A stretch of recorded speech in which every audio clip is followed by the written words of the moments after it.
ये जरूर करेगा, हमारा दिल की पूजा करेगा।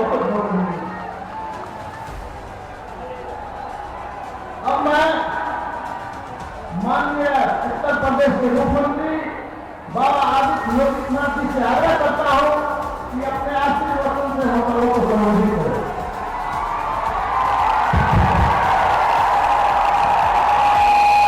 श्यामल रामचंद्र भगवान की जन समूह के साथ आज छातापुर विधानसभा के इस चुनावी सभा में आशीर्वाद देने के लिए आए हुए हमारे सभी पूज्य संत जन, उपस्थित बहनें और नौजवान साथियों, मैं सबसे पहले बिहार की इस पावन धरा को, जिस धरा ने मां जानकी को जन्म दिया, इस पावन धरा को जो भक्ति और शक्ति की धरती है, इस पावन धरा को कोटि कोटि नमन करते हुए आप सभी पूज्य संतों का, आप सभी बहनों और भाइयों का हृदय से मैं स्वागत करता हूं, अभिनंदन करता हूं। बहनों और भाइयों, मैं आज प्रातः ही प्रभु श्री राम की पावन धरा,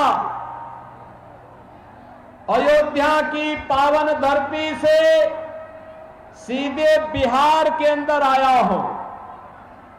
बिहार विधानसभा चुनाव आज प्रचार का अंतिम दिन है, तो स्वाभाविक रूप से कई जगह जाना होगा।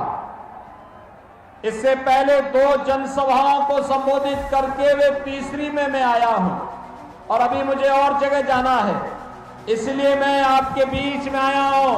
सुपौल के इस उत्साह को देख करके, यहां पर आपके उत्साह और आपके इस भारी जनसमूह को देख करके मैं विश्वास के साथ कह सकता हूं कि 14 नवंबर को जब बिहार विधानसभा के ईवीएम खुलेंगे तो फिर एक बार एनडीए सरकार की शंखनाद छातापुर के साथ साथ पूरे बिहार के अंदर होने जा रही है। बहनों और भाइयों, बिहार जिसका अपना गौरवशाली इतिहास हो, आप याद करिए, महात्मा बुद्ध को ज्ञान प्रदान करने वाली धरा बिहार है। बिहार भारत का स्वर्ण युग लाने वाली धरा है। 24वें तीर्थंकर भगवान महावीर का जन्म इसी बिहार में हुआ था। देश के पहले राष्ट्रपति डॉक्टर राजेंद्र प्रसाद जी, लोकनायक जयप्रकाश नारायण जी, जननायक कर्पूरी ठाकुर जी इसी पावन धरा में जन्म लिए थे और मैथिली भोजपुरी संस्कृति को छठ गीतों के माध्यम से वैश्विक पहचान दिलाने वाली शारदा सिन्हा भी इसी क्षेत्र की, इसी बिहार की उपज है, बिहार में ही जन्मी है।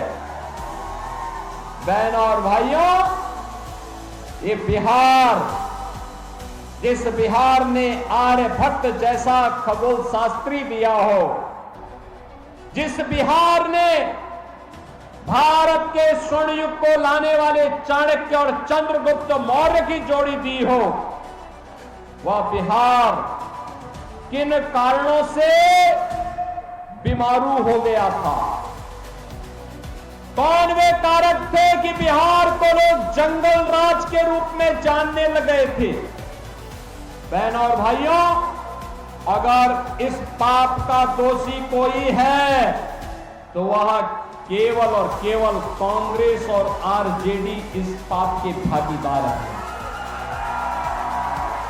याद करिए, जिस बिहार ने नालंदा विश्वविद्यालय देकर के दुनिया को ज्ञानवान बनाया होगा, उस बिहार में इन दोनों के शासन काल में बिहार में साक्षरता में सबसे नीचे पायदान पर बिहार चला गया था। जंगल रास्ता, परिवारवादी व्यवस्था ने बिहार के अंदर जाति जाति को आपस में लड़ा करके अराजकता, गुंडागिर्दी का जो तांडव किया, उसने बिहार के नौजवानों के सामने पहचान का संकट खड़ा कर दिया। अन्नदाता किसान को प्लान करने के लिए मजबूर कर दिया। बिहार के नागरिकों को, गरीबों को भूखों मरने के लिए छोड़ दिया गया। बिहार के अंदर सरकार के खजाने का पैसे में लूट मच गई थी। याद करिए, जो बड़ी बड़ी घोषणाओं के साथ आज कांग्रेस आरजेडी का ये महागठबंधन आपके बीच में आया है।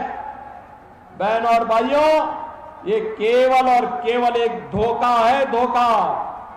ये धोखा देने के लिए आए हैं। याद करिए, जो ये बड़ी बड़ी घोषणाएं कर रहे हैं, ये लोग नौकरी युवाओं को क्या देंगे जो आपकी जमीन ही हड़प गए हो। याद करिए, ये लोग आपको क्या सुविधाएं दे पाएंगे जिन लोगों ने पशुओं का चारा ही हजम कर लिया हो। वे आज विकास की बड़ी बड़ी घोषणाएं कर रहे हैं। बहनों और भाइयों, विकास इनके एजेंडे में कभी नहीं था। गरीब कल्याण इनके एजेंडे में कभी नहीं था। आस्था का सम्मान इनके एजेंडे में कभी नहीं था। याद करिए, बिहार के अंदर पिछले 20 वर्ष में सुशासन की जो सुदृढ़ नींव स्थापित हुई है, आज बिहार में क्या नहीं है।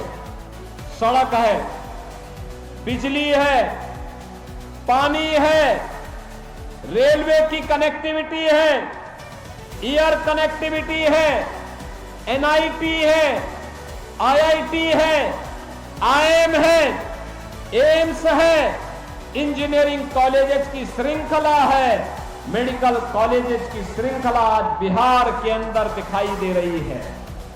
बिहार के अंदर गरीब कल्याणकारी योजनाओं का एक लंबी श्रृंखला है और बिहार के अंदर बिहार का नौजवान आप सिविल सर्वेंट बन करके आईएएस आईपीएस की परीक्षाओं में पास होकर के देश के अंदर अपनी सेवाएं दे रहा है।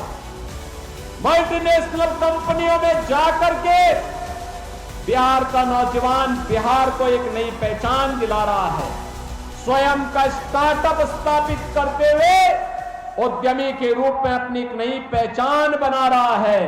बिहार के नौजवान को अवसर मिलना चाहिए था, अवसर मिला तो सुशासन की सरकार ने बिहार के नौजवान को प्लेटफॉर्म दिया। उसने अपनी प्रतिभा को पूरी दुनिया के अंदर छाप छोड़ने में कोई कोताही नहीं बरती। बहनों और भाइयों, विकास और समृद्धि की धारा लगातार आगे बढ़नी चाहिए और इसी के लिए आपका आह्वान करने के लिए मैं आज आपके बीच आया हूं। ये कांग्रेस आरजेडी की जो सरकार है ना यार, 1990 से 2005 के बीच इन लोगों ने जो तांडव किया था, ऐसे ही इनका पार्टनर यूपी में भी था। हर तीसरे दिन दंगे करवाते थे, गुंडागिर्दी चरम पर थी, बेटी और व्यापारी कोई सुरक्षित नहीं था। और तब राम मंदिर के लिए आंदोलन होता था, ये लोग रोकते थे, लाठी गोली चलाते थे, हम लोग नारा लगाते थे कि रामलला हम आएंगे, मंदिर वहीं बनाएंगे। ये लोग लाठी गोली चलाते थे, हम लोग कहते थे लाठी गोली खाएंगे लेकिन मंदिर वहीं।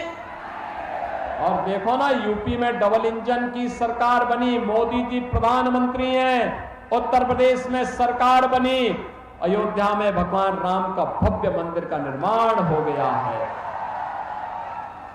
क्या ये कांग्रेस कर पाती? क्या आरजेडी कर पाती? क्या बहन और भाइयों, अयोध्या में भगवान राम का मंदिर बना